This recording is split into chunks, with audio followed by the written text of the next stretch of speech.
Hello guys, কেমন আছেন? আমি আপনাদেরকে বলবো যে কালকে রাজস্থান রয়্যাল আর পাঞ্জাব খেলা হয়েছিল। 9টা ম্যাচের মধ্যে 8টা জিতে গিয়েছে।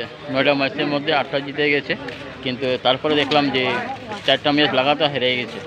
তো আমি বলবো আপনাদেরকে যে আপনারা কি বলবেন যে রাজস্থান টিমের ব্যাপারে।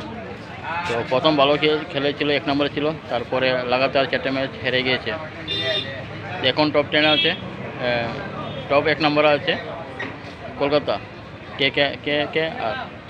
তো যারা আইপিএল দেখতে ভালোবাসে তারাকে আমি বলছি আপনারা কমেন্টে লিখবেন এখন রাজস্থানের যে 16 পয়েন্টে আছে আর কে কে আর 1 নম্বরে আছে, আর কোন টিম আসতে পারে।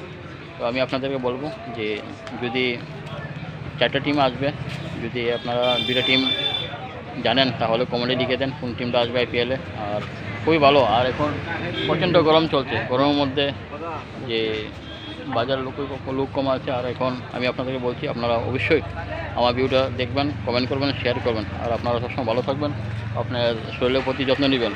I am Ajit barriers, Ampi বাজার, সারা চিপান। তো ঠিক আছে, থ্যাংক ইউ, নমস্কার।